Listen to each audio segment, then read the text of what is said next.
Hello dear students, myself Dr. Sachin Gurule, Assistant Professor from Department of Zoology, KTHM College, Nasik.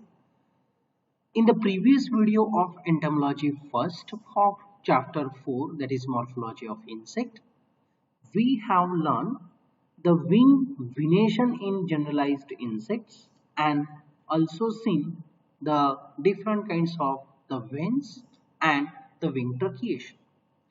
And in this topic, we are going to start with the wing coupling and the wing modification found among the insects, which is the last topic from the thorax of this chapter.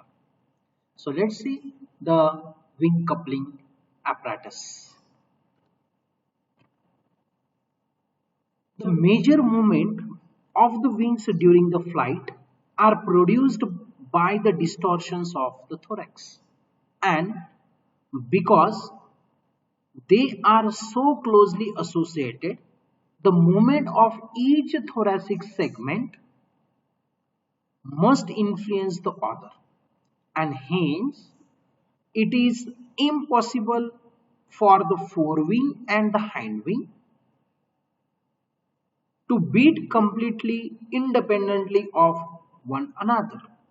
And in Orthoptera and Odonata, where the wings are not otherwise linked, both pairs of wings are vibrate with the same frequency and with a hindwing beat consistently more advanced than that of the forewing beat. So which can be the condition found into the Orthoptera and the Odonata. But in several other insects, coupling of the forewing with that of the hindwing of either side is take place in a such a way that they move together as a single unit, mostly with the help of the lobes or the spines lying at the basal region of the wing and representing a coupling mechanism, and that is referred as the wing coupling apparatus. Now, different kinds of the insect contains a different kinds of the wing coupling, of which we are going to learn the four kinds of the wing couplings present into the different insect. The first wing coupling is the Mecopteran wing coupling. Second type is referred as the jugate wing coupling. Third kind of the wing coupling is present into the Lepidopteran insect, which is known as the frenate wing coupling, and the fourth one is a hamulate wing coupling. So let's see one by one. Start with the first wing coupling, that is the Mecopteran wing coupling. In the Mecopteran wing coupling, a primitive arrangement is found in some Mecoptera of the family Chirostidae, in which there is a jugal lobe at the base of forewing and the humeral lobe at the base of costal margin of the hind wing, and both the lobes are set with the setae. So here in this diagram you can see, so this one is the forewing and this one is the hind wing. So this is a region which is known as a humeral region, which is the basal region of the hind wing, which are provided with a set of the setae and is known as a jugal or the frenullar bristles. So here you can see, so these are the bristle-like structures which are originated at the basal region of the humeral lobe, which are referred as the frenullar bristle. This frenullar bristle is also referred as a jugal bristle respectively. So although they do not firmly link the wings, but they overlaps the sufficiently to prevent the wing moving out of the face. So this is a very simple kind of the wing coupling can be represented into the Mecopteran insect, where the frenullar bristle and a jugal bristles, these are responsible for overlapping some area, particularly the jugal area of the forewing.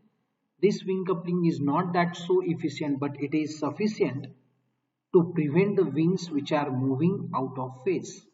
so that both the wings are beat simultaneously. So here in this diagram, you can see, so this is a jugal region of the wing, and this one is the basal part of the hind wing, where the frenular bristle and the jugal bristles are responsible for overlapping some area of the jugal part of the forewing, with the help of which the movement of both the forewing as well as hindwing can be synchronized. And this kind of the wing coupling can be referred as the Mecopteran wing coupling. The next one is the jugate wing coupling. In some Trichoptera, only the jugum is present. So here you can see the jugum, and it lies on the top of hind wing. So this is a hind wing and this one is a forewing. So this is a jugal portion of the forewing. This jugum is well developed and it is lies at the top of the hind wing, particularly from the basal side, and coupling mechanism here is not that efficient. However, in the Hippalidae, which is the family belongs to the Lepidoptera, have a strong jugal lobe. So here in this diagram you can see the strong jugal lobe is there, which lies beneath the costal margin of the hind wing, so that this is held between the jugum and the rest of the forewing. This kind of the wing coupling is referred as the jugate wing coupling, where the part of the jugal of the forewing is going to overlap a basal region of the hind wing. And the example of this jugate wing coupling is, that is, the Microlepidopteran moths and some Lepidopteran insect belongs to the Hippalidae, which are provided with such a kind of the wing coupling, can be referred as the jugate wing coupling. Then the next wing coupling is referred as the frenate wing coupling, which is a more elaborate kind of the wing coupling, can be present into the Lepidopteran insect, particularly into the moths. In Micropterigidae, the jugum is folded under the forewings and holds the frenular bristle. So here you can see the frenular bristle is there. This type of coupling is referred as the jugofrenate wing coupling. Jugofrenate wing coupling, where the frenular bristles are going to hold by the jugal area. Many of the other Lepidoptera have a well-developed frenulum which engages or joins with that of the catch, so called as a retinaculum. So this is known as a retinaculum, or this retinaculum is also referred as a catch, which is responsible for holding that frenular bristle which arises from the humeral lobe of the hind wing. So this is a hind wing and this one is a forewing. So this is a radial vein, and from the ventral view of the radial vein, it develops a retinaculum or a catch, and this retinaculum is responsible for holding that frenular bristle, so that hind wing is very tightly coupled with that of the forewing, which can be represented into the many moths. This kind of the coupling is referred as the frenate kind of the wing coupling. In case of female noctuids, so this kind of the wing coupling is represented into the males, where there is a single thick frenular bristle is there, which is held by the retinaculum. So here in this diagram you can see, so this one is a hind wing and this one is a forewing. The forewing, it has a radial vein, so this one is a radial vein, and this radial vein contains a catch known as a retinaculum, and this is the humeral part of the hind wing where it arises a frenular bristle, and this frenular bristle here which is catched by the retinaculum. So this can be condition which is found into the male Lepidopteran insect moths.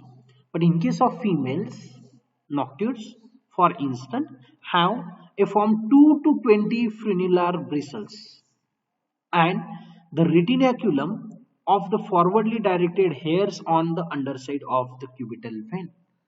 So there is a great difference between the frenate wing coupling of the female with that of the male. Male generally contains a single bristle of the frenulum, but here in case of the female, the number of limular bristles are ranges from 2 to 20, and it can be held by the retinaculum, which is a somewhat hairy. So in this diagram you can see there are two frenulums are there, and which can be held by the hairy retinaculum, or it is also referred as a catch. But here in case of female, this retinaculum is lies on the cubital vein, while in case of the male it lies on the radial vein. Obviously both the structures are present from the ventral side. So here you can see the ventral surface of the wing of the female.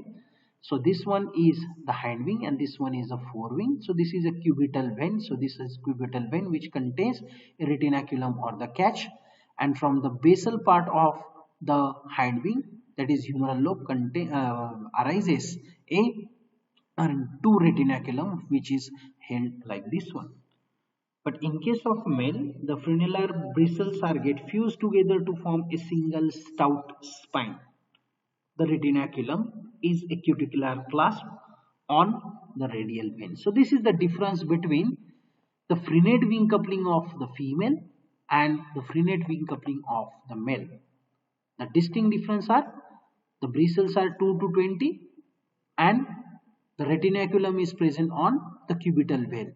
While in case of male, this number of frenular bristles are get fused with one another, forming a single shaft or the bristle-like structure, and which is held by the catch or retinaculum which lies on the radial vein. So this is the major difference between the male frenate wing coupling and the female frenate wing coupling.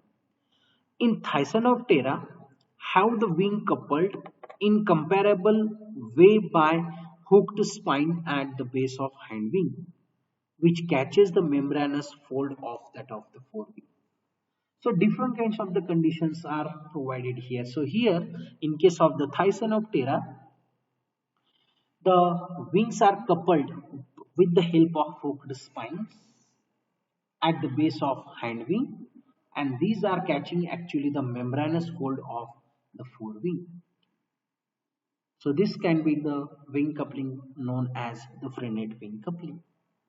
And the last one is referred as the Hamlet wing coupling, which is a peculiarity of the order Hymenoptera or insect, Hymenoptera insect.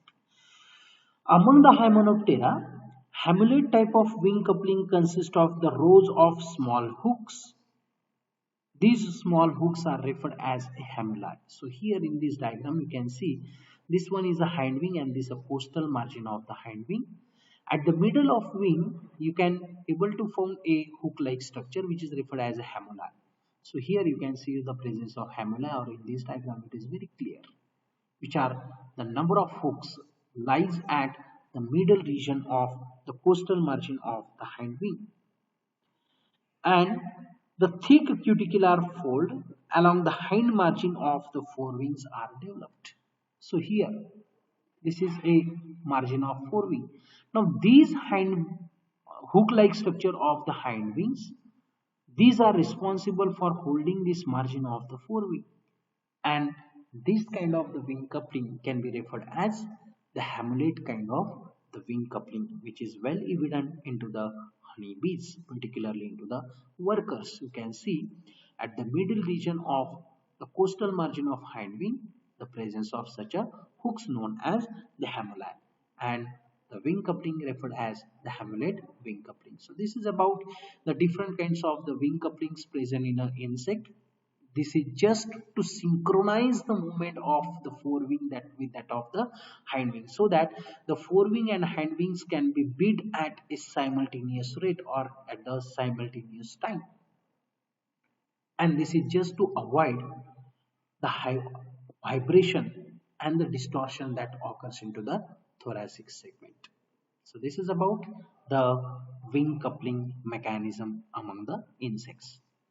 The next topic is the wing forms and the modification. The shape of the wing is probably determined primarily by the aerodynamic considerations, but other ecological factors may provide a different selective pressure for the shape of the wings. The wings are narrow, petiolate bases are found in relatively slow flying insect and such as the some damselfly and the ant lion, where you can found a very narrow basis which is present at the base of wing, which is referred as a petiolate basis, and the wing is also very narrow. So this characteristic shape of the wing representing a slow flying insect. Now this shape probably minimizes the drag on the body due to the downwash of the air from the flapping of the wings. And the wings with the broad bases, on the other hand, they are associated with the capacity of the rapid flight, which can be found into the active flying insect, where you can found the broad bases. With the help of that broad basis, the wings are attached to that of the thoracic region. They occur in a Orthoptera, Hemiptera and Lepidoptera, which contains a comparatively large size basal area or the broad basis, which is helpful for attaching to that of the thoracic segment, representing the fast flying insect. Now from just a base you can able to distinguish the insect which are the active flyers and which are the weak flyers.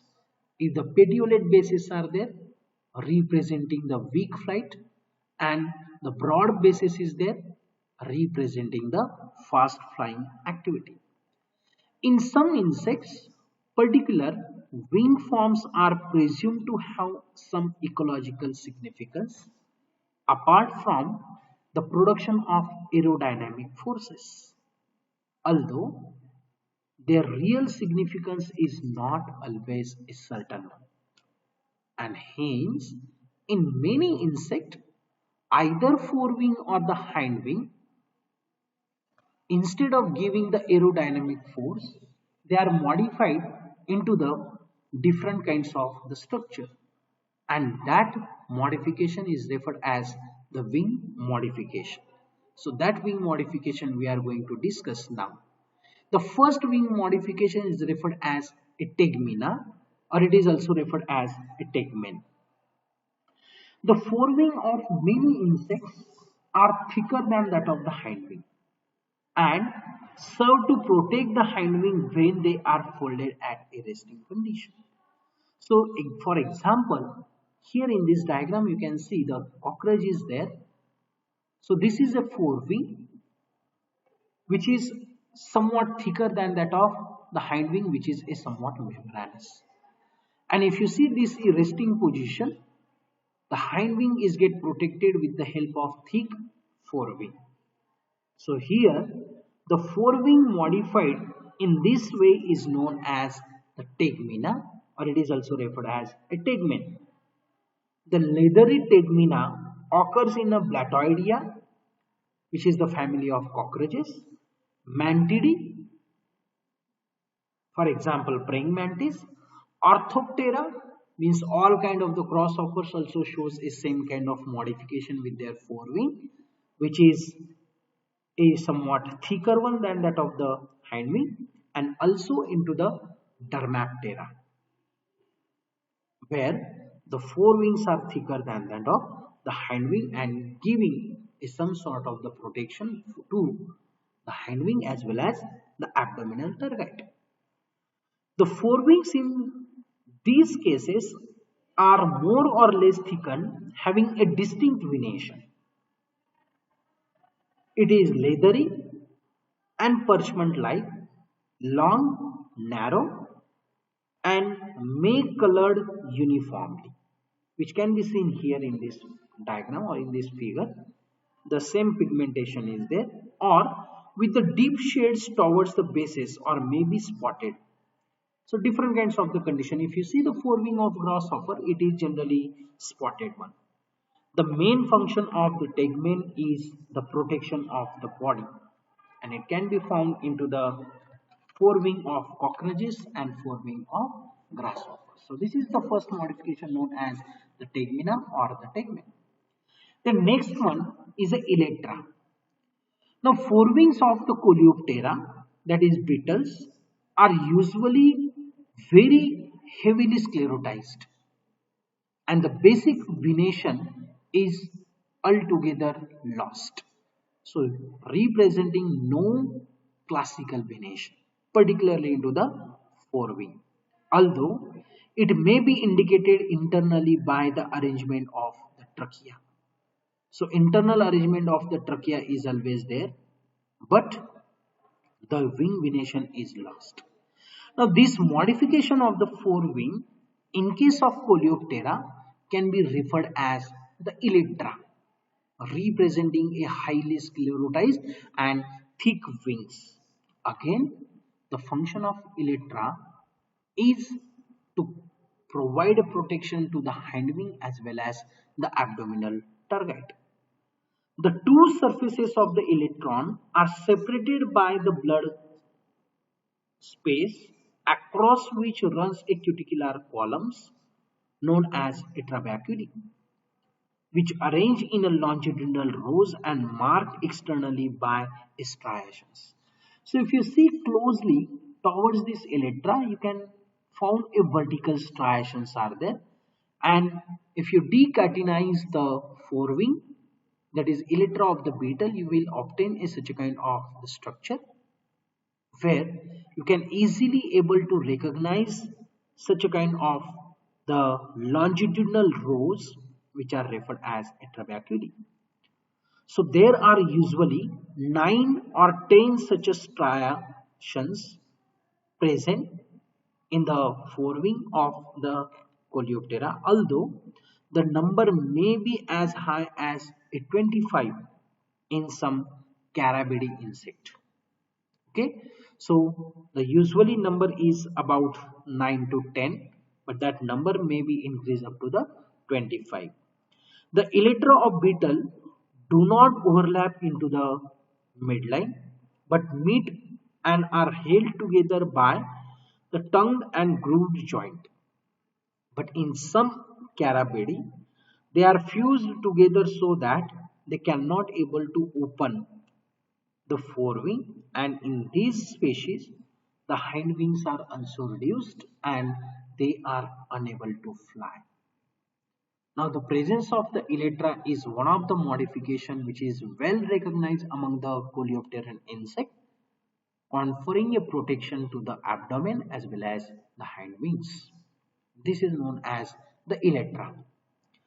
The next modification can be referred as the hemielytra. In case of Heteroptera, only the basal part of the wing is sclerotized or hardened, and the distal part of the wing is a somewhat membranous. Now such a wing modification is referred as hemielytra. Hemi in the sense half. Elytra means sclerotized region. So only half of the region is sclerotized and half of the area is membranous, known as hemielytra. The basal part of the hemielytron may be subdivided into the different regions, which can be well marked by the veins, and in case of the myriads, where the development is most complete. The anterior part of the wing is cut off from the proximal embolium. So this one is a embolium, and the distal one is known as the cuneus. So this one is a cuneus and the basal one is known as the embolium.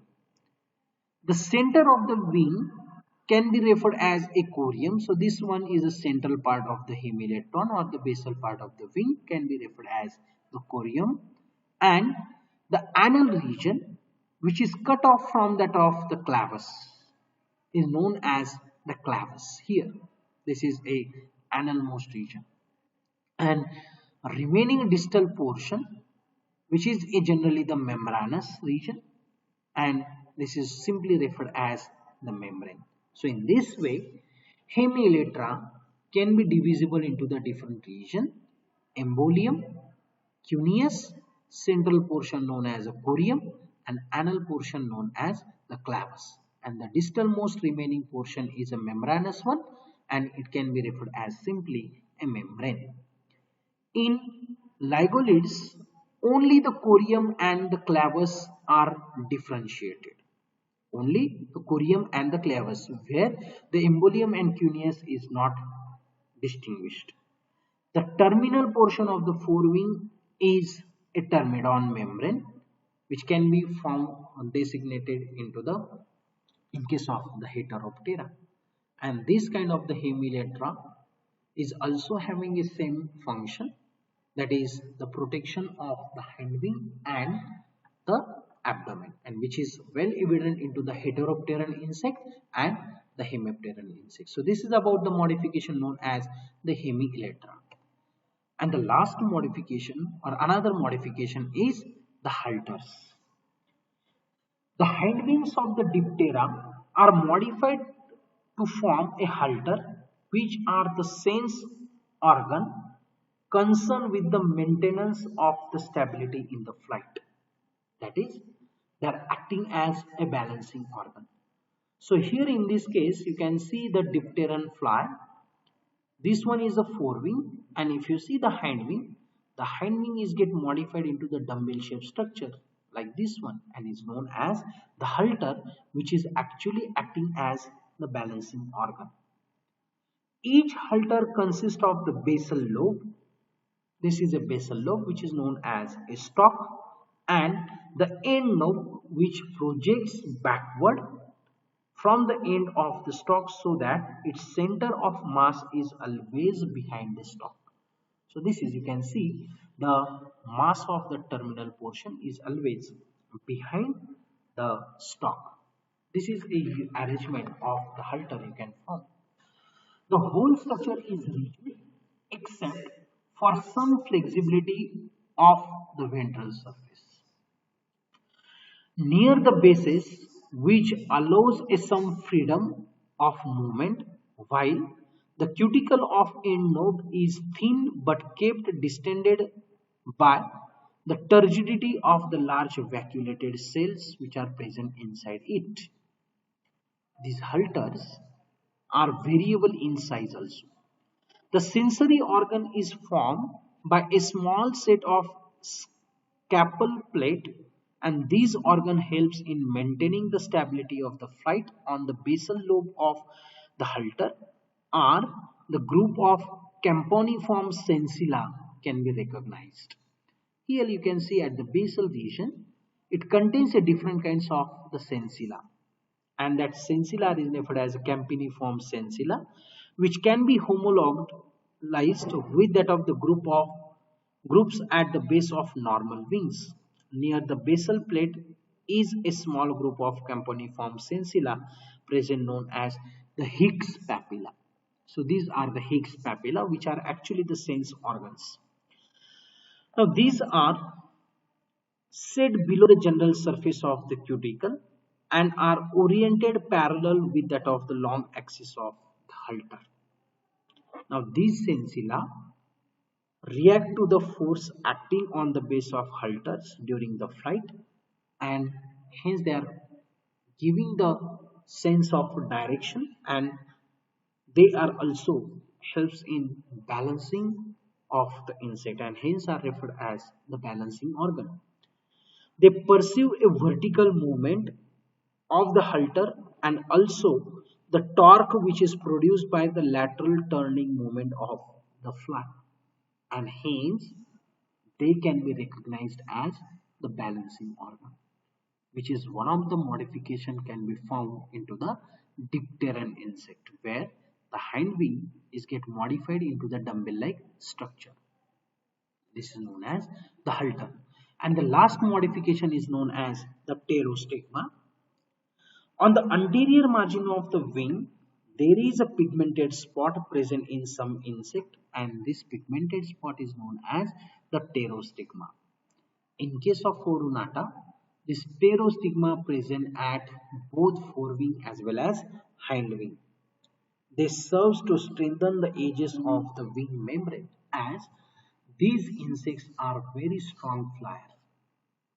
And just to give the strengthening to the edges of the wing, because generally the wing having the two membranes which are get attached with one another very closely, leaving a gap which can be taken by the wings. And just to give the extra rigidity, as they are very active flying insect, this pterostigma is there on the coastal margin of both forewing as well as hindwing, which is also one of the modification present into the Odonata insect known as the pterostigma. So this is about the different kinds of the wing modification present among the insects.